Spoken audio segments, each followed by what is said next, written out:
সাকিব খানের মতো লুক, সাকিব খানের মতোই মাথায় টুপি পরে ওপার বাংলার জনপ্রিয় নায়ক দেব সাকিব খানই হতে চাইছেন। জি হ্যাঁ দর্শক, এমনটাই মনে হচ্ছে। এ বিষয়ে বিস্তারিত জানতে ভিডিওটি শেষ পর্যন্ত দেখবেন। দর্শক, আমাদের মেগাস্টারের ক্রেজ তো আমরা সবাই জানি, যে কোনো দেশেই সাকিব খানকে নিয়ে মাতামাতি তুঙ্গে। রিসেন্টলি দেখা গেছে সাকিব খানকে ইন্টারন্যাশনাল মিটআপে যেতে। লাস্ট তিনি কাতারে গিয়ে সেখানকার বাঙালিদের সাথে দেখা করেছেন। মাথায় টুপি পরে বরবাদের লুক লুকাতেই তার সাদাশীতে লুক সবারই নজর কেড়েছে বারবার।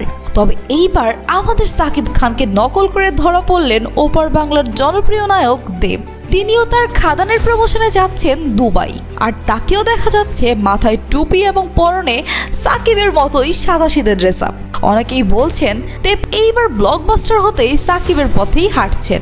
আবার অনেকেই বলছে দেবের কিছু নতুনত্ব আনা উচিত, আর কত নকল করবে। তো দর্শক, আপনাদের কি মনে হয় আমাদের মেগাস্টারকে নকল করে কি সাকিব খান হতে পারবে ওপার বাংলার দেব? অবশ্যই কমেন্টে জানাবেন। আর এইরকমই আপডেট নিউজ সবার আগে পেতে আমাদের চ্যানেলটি সাবস্ক্রাইব করতে ভুলবেন না।